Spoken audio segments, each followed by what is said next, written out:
Hi.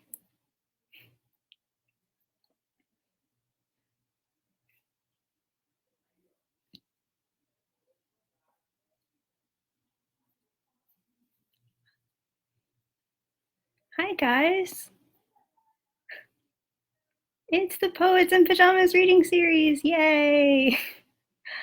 Um, I couldn't figure out how to title this video appropriately. I am really sorry, Anna.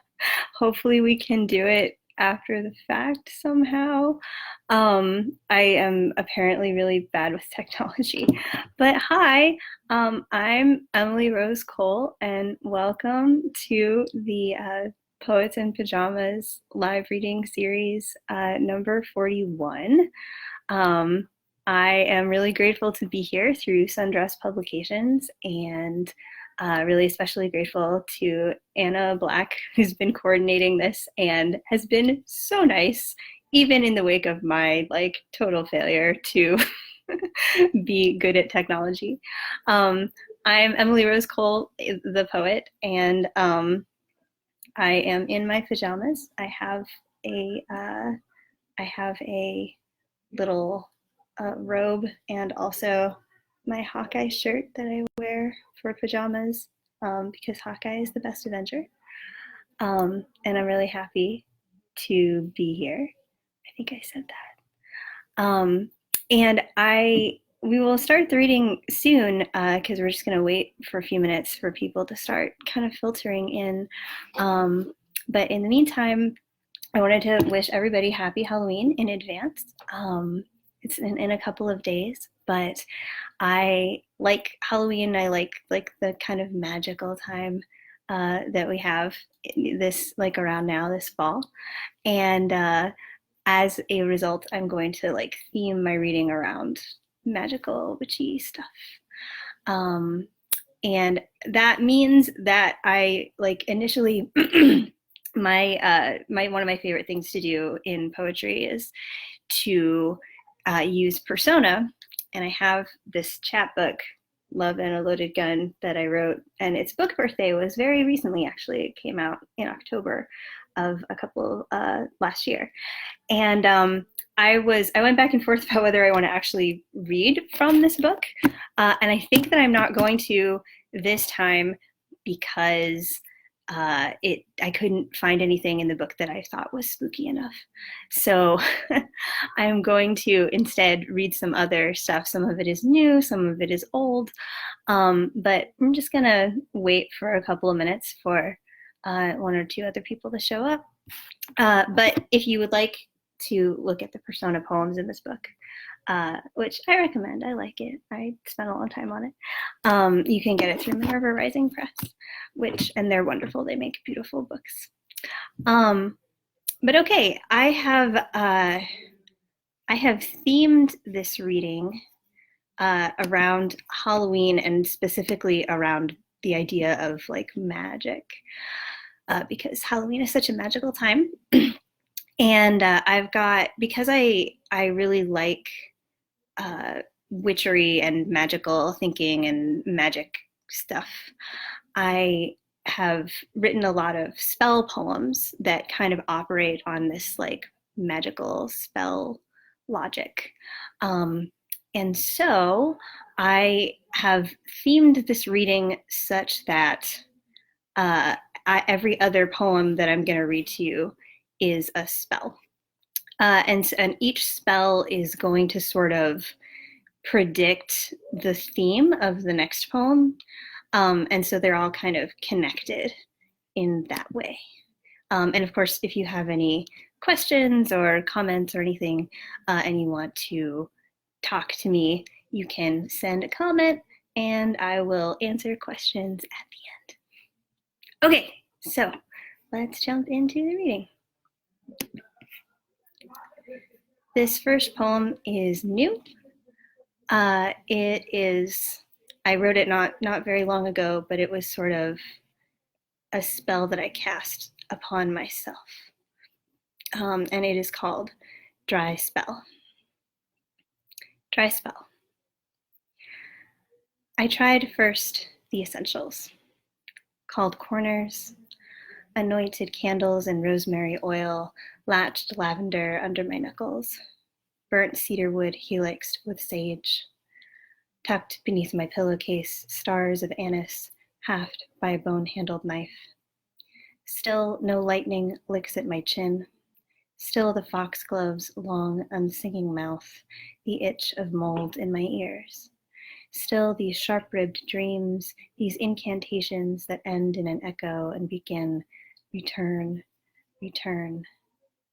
I want to know what to bury at dusk. How long to follow the nightjar. How many moths to pluck, thrashing from the wolf spider's web. Come, cloudburst. Sing, flower. O low, unharrowed ventricle, return. Body, by what magic can I turn you back? So this next poem is also new, and it's called Body Horror. It's about a movie that I saw, a really bad horror movie that I saw a couple of years ago. And I saw this movie about a month and a half after I'd been diagnosed with multiple sclerosis. And I'd been sort of like thinking about disability studies. This is what I'm here in my program for, my program at University of Cincinnati. I'm here for poetry and disability studies. And I started thinking about the world a lot differently after the diagnosis. And so after I had been diagnosed for a couple of months with MS, I started looking all around me for disability-related stuff. And this is sort of a product of that. This is a poem that sort of reflects on the way that we think about disability in that way. Body horror. To keep them trapped, the doomed office workers' heads are rigged to explode. It makes sense in that movie logic way. Bombs masquerading as trackers, some vague lie about company policy and for your own safety. The point is, they fought for it. The first one detonates in a shower of bone shear, camera glamorizing the damage, skull popped like one of those champagne bottle explosives, a slurry of gray matter, confettiing a cubicle's off-white walls. I close my eyes after that. Give me crossbows bolted by a one-armed woman to fend off the killer in her house, or ghosts moaning retribution through the gummy lagoon, a rabbit hag-ridden by a witch. But this stuff, rupturing brain, sudden loss, that's too close to home. What's body horror but reassurance that no matter what destruction splatters across the screen, no real people, butter-fingered voyeurs that we are, will come to any harm. But harm has come instead to me. So, retribution. I diagnosed the spunky secretary with MS. Gift her my sleeplessness and neurogenic bladder, the moss holes in my memory. When she scales an elevator shaft, I imagine her hands numbing the way mine do, the briar patch scratching between her radius and ulna. She persists because she's in a horror movie and she has to. Her illness is never a plot point. She has chosen not to disclose. She dies a throwaway death. One brief bullet to the temple, an ex-Navy antagonist's last casualty before the final battle. Maybe that's close enough to justice for someone as sick as me. To die without metaphor. No cameras sweeping up her burst brain pan. The house lights stir. I don't watch for her name in the credits. Okay, another spell. Spell for courage. Only crushed things. Spider legs, sassafras twigs, a rat's skull unburied from your garden. No feathers, not even broken ones. No hints at flight. Instead, 2 sprigs of time mashed between your teeth. You are more afraid of naked light than darkness, So cast at noon under open sky. Leave the matchbox in its drawer. You will not need to burn anything, though you will want to. What you crushed, give to the wind. In place of an incantation, unstitch the secret stone from the underside of your tongue. You know the one. Say it. Say it again.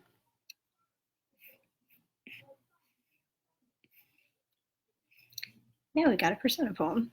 Not one in the chapbook, but a persona poem. You will recognize this person. 10 years later, the Cowardly Lion surveys his territory.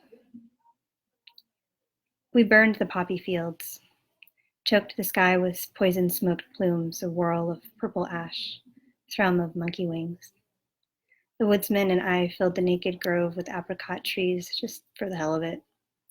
Afterwards, he melted down the head of his axe to make a locket for his lover, a pewter-nosed kettle drum of a woman. I haven't seen them in years. Out west, my best friend wastes like a week-old deer corpse. The crows grow plump, fall laughter from the corn stalks. I keep telling him he's too smart to pine over some jewel-toed bombshell, but his eyes are pinned up, waiting for the wind to whip her house into a chariot again. Meanwhile, I've grown lean, gained muscle. Birds hush when I sink below the mossed branches. Voles flee, rabbits quiver, even the bears keep to their caves. Harmony reigns. But I know somewhere a witch spirals her clawed hand over an orb. A con man flashes his canines. A family loses their home.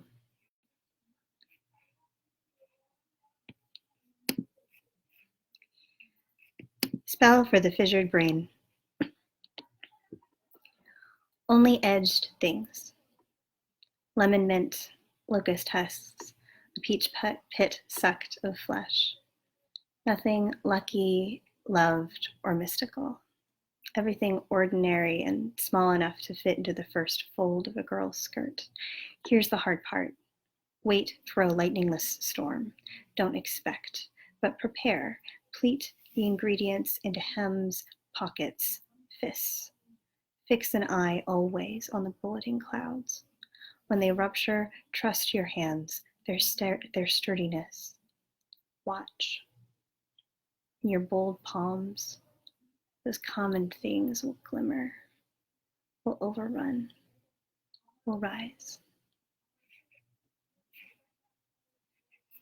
The Scarecrow. And this also, I haven't really written in form too much lately, but this was kind of an experiment for a sonnet class, a sonnet sequence class that I was in with John Drury, one of our excellent professors here. And this, like, I hadn't written in form, I hadn't written really in rhyme for like years.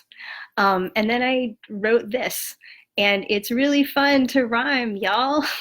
I highly recommend it. And also sonnets are just great. And so this is from a slightly larger sequence that is not finished, and which is why I'm not reading the second piece in the series. But this kind of gives you a sense of where it's going. And it's also Wizard of Oz / witch themed. The Scarecrow. At twilight, my neck knuckled all with sage, I hush my boots down from the wooden stake that's moldered half a decade at my back. I pass the groves of apple and green gage, pulled toward that yellow yawn of cobbled stage she used to tap her heels upon.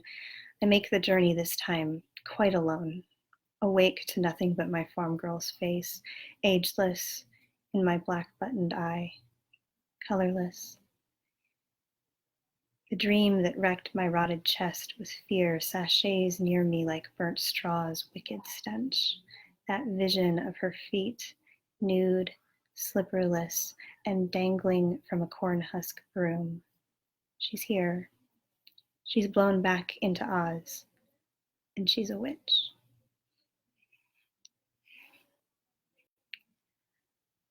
Spell for the grief skong, scarred to your throat. Only ribbon things. Milkweed pod, trampled jonquil, twinned halves of a wren's wrenched egg. Resist tracing their breakages with a hungry thumb. Go alone to the closest river and kneel where the bank is softest. Don't sing. Dig. Loose the soil, arms heavy with dirt as they lower. Give back everything clefted, schismed. Incantation. I miss you. Unearth your heart, jarred and embalmed in cinnamon.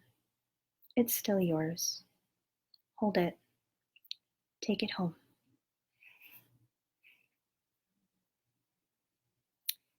The Witch of the West knits feather and bone.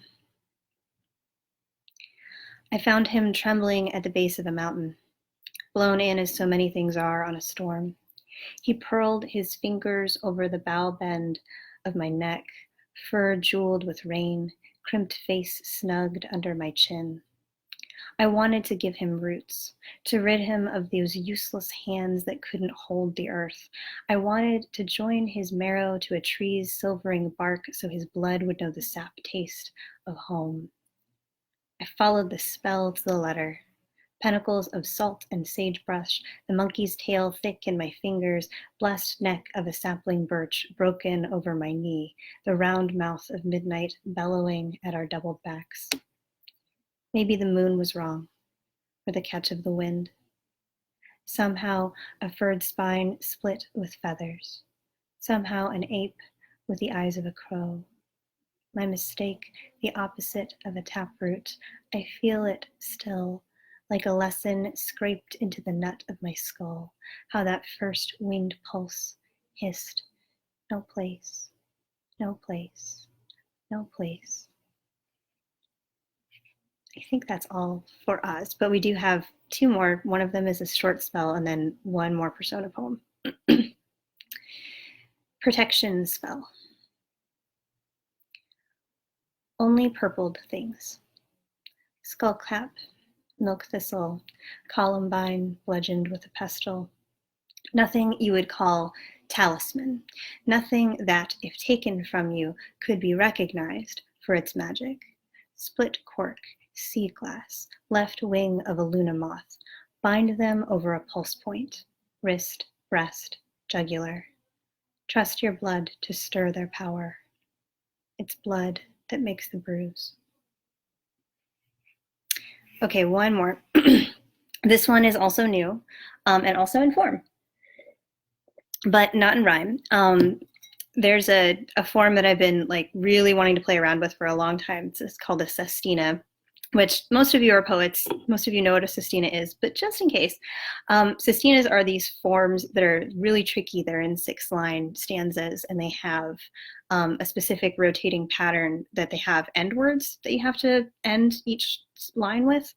And I really wanted to write a poem in the voice of the like the fairy tale wolf, the like villainous fairy tale, at least in Western fairy tales, the villainous fairy tale wolf. And I was really into it. I really wanted to use Sestina for this form, and I got like 3.5 stanzas in, and then it just got super stuck. And I really loved the poem, and I wanted the poem to be how it was, but I couldn't finish it for like 8 months. And then I realized that it wasn't actually in the voice of a wolf. It was in the voice of a pickup artist. And the reason, that's sort of the reason it's in my Halloween packet, because I really can't think of much things that are scarier than a pickup artist. And so this is called The Wolf as Pickup Artist, and it is in this sestina form that plays around with its end words. Instead of horns, think cello. Slow saw of the bowstring, sing me an acre of weeping spruces, a winter with red details, the reek of a rotted tongue. I swear I'm not as simple as the stories make me seem. I'm a complex wreck. I don't blame you. A girl feels wreckage like a finger bone fears a buzzsaw. But listen, I've lived in a house with 2 stories and a taxidermist bench, carving knives, acres of blighted trees whose skin sloughed in tongues. I slept in the attic, scrounged scraps, clubbed bats with a red catgut racket. I'm more than some distempered creature. You think I'm this mythic girl wrecker, but when your turnips freeze, do you blame the tongues of frost? It's in my nature, sweetheart. Riptide, hacksaw, west wind. I take because someone's got to, because ache builds character. And a good villain makes a good story. And there's always a taker, isn't there? Look at history. Whole civilizations lashed together with fettered skin. Am I so bad compared to all those acres changing hands through force of ruin, the shipwrecks men make of their small, irregular lives? I'm just a jigsaw piece. The forest's flicker of teeth. In your narrative, my tongue slavers for girl blood, means danger, but not all tongues call a wolf a warning. Sometimes I'm mother or pathfinder. Stories change. Girls go unmurdered. It's not my fault you saw a predator when you looked at me, is it, Red? You strolled up to the bar thinking, now here's a homewrecker, a man not to trust as much as an untamed wilderness, a few acres of cloven pines. To you, I might as well be a massacre made flesh, a dew-clawed deceiver, the whiskey-tongued risk your mama warned you about, the distillation of wrack and ruin. Tell me you're not so gullible. Say you don't believe every story you hear. Aren't you curious? Don't let yourself be martyred to loneliness. Come with me. Maybe I'm the sweetest prince you ever saw. So that's my creepy pickup artist / fairy tale wolf poem. And that is the reading. That's what I've got. But I am here for a little while if you have any questions. So if you want to ask any questions about persona poems or Halloween poems or spell poems, I'm just gonna like scroll down for comments. But also, since people are still kind of writing things, I do want to just like briefly talk about, I can't find the book that I usually use to kind of help me write spell poems. It's like I have 1,000 books and I was like looking around for it beforehand to like show it to you, and I can't. But there's this book I have full of like herbal. It's published by National Geographic. It's this like hardcover book of essentially like herbal, how to use like herbs. And it's really great. It's kind of like natural herbs, and it's got beautiful pictures, and it has essentially like 3 or 4 pages on all of these different like plants that you can grow to that are medicinal, that can like heal people. And so if I am stuck for a spell poem in particular, really any poem, but a spell poem in particular, it's like my go-to book for paging through and just sort of like reading about these different medicinal herbs. And I have a black thumb. I can't grow anything myself, but I really like to like look at these plants and sort of like think about their uses throughout history and also now. And it's been useful. I try to have every spell poem has like a little bit from one of those medicinal herbs. So like the heart jarred and embalmed in cinnamon, that's because cinnamon was actually an embalming method that the Egyptians used. And I'm nerdy about that. So that is the way that the spell poems get written, basically. And let's see. I don't see any other questions, but apparently they pop up really slowly. So I'm just gonna keep talking a little bit. Oh, question from Allison. Thoughts on the aesthetics of the spell form for example, the difference of the effects achieved between a listing versus repetition, repeating lines in spell poems. Oh, thanks, Allison. My form for spell poems originally was that like only spell like form. Those 4 poems, the protection spell, and spell for the fissured brain and spell for courage. Those are all, I have them in little blocks on the page. And so I like to always have some sort of mechanism to kind of rein me in a little bit. And so I like they all have the same kind of format. They always begin only blank things, like only like some sort of adjective things. And so like Spell for Courage was the first one that I wrote.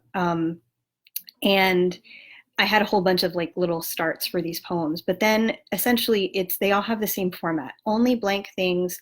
And then I like make a list. Like there's a like, I set up the constraints, I make the list. Usually the list is inspired by this book, this like herb book.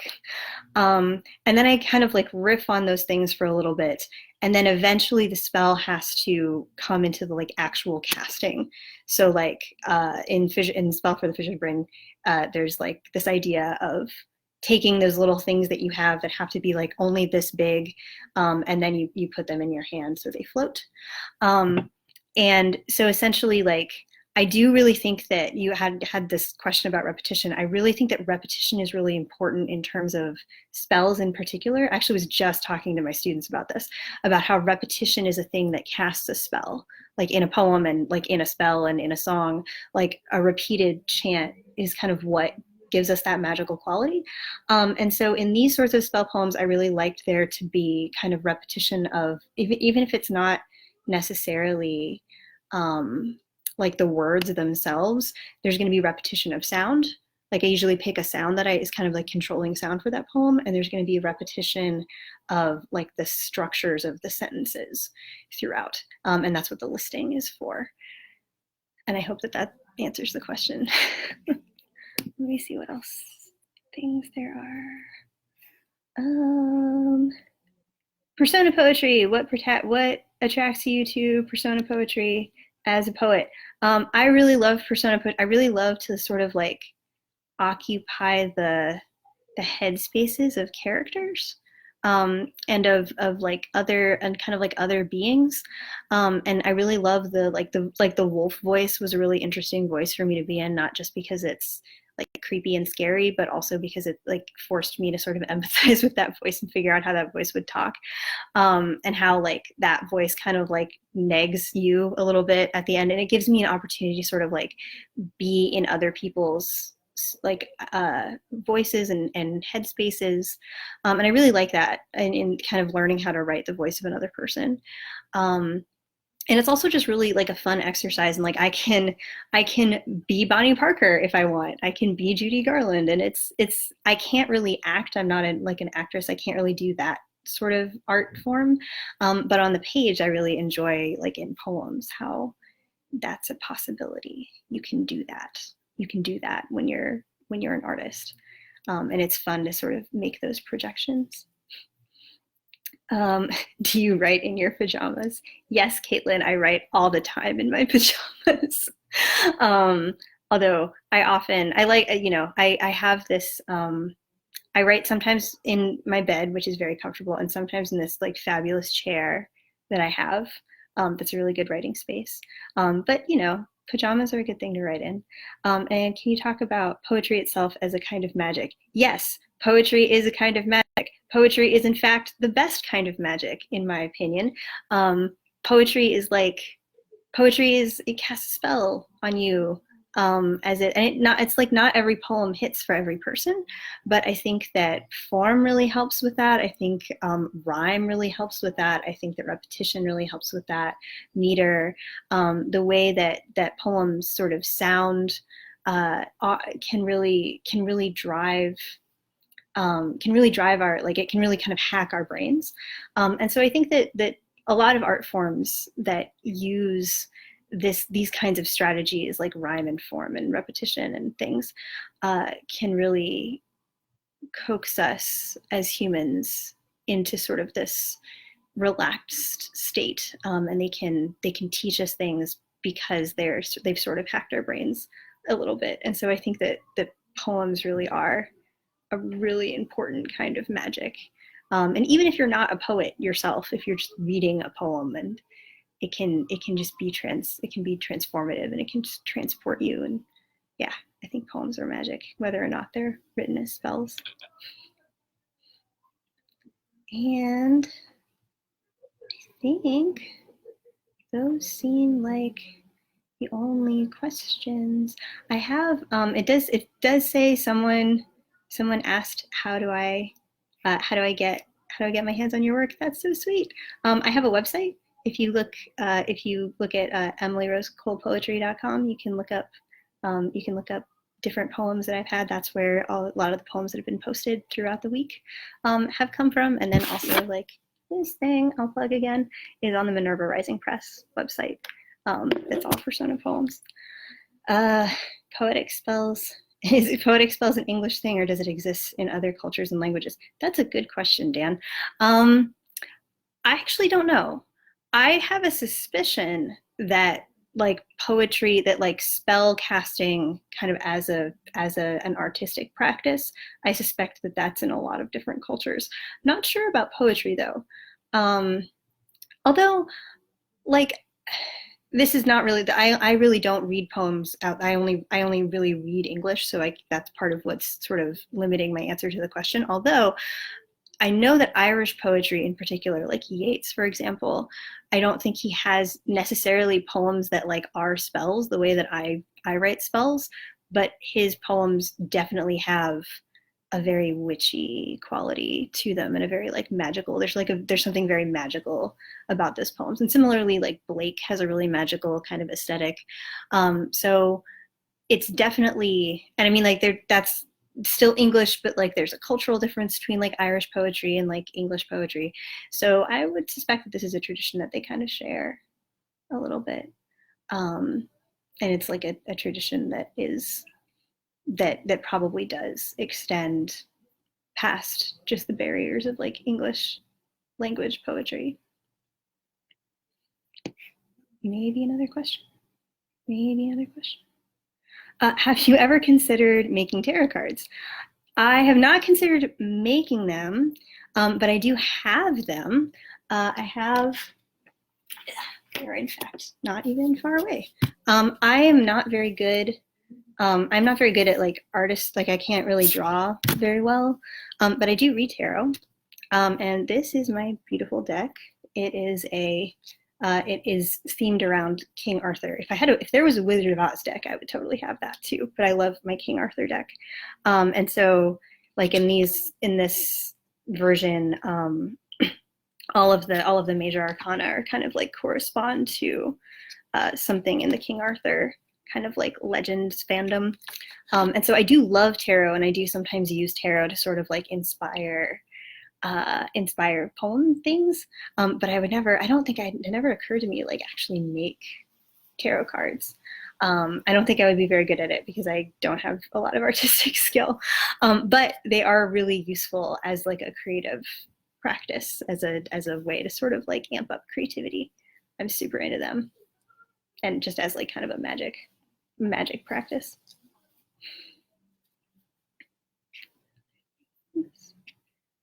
Okay, I think those are the only questions. Thank you for joining me around Halloween time to come to this like magical spell reading. I hope everyone was able to sort of find it because I couldn't label it correctly. But regardless, if you made your way here, I'm very grateful for your presence.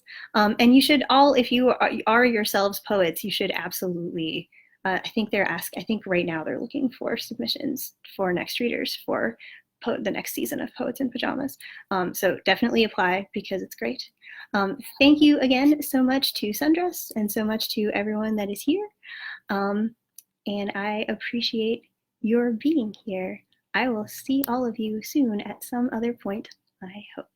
Have a very magical rest of the Halloween and also rest of the year.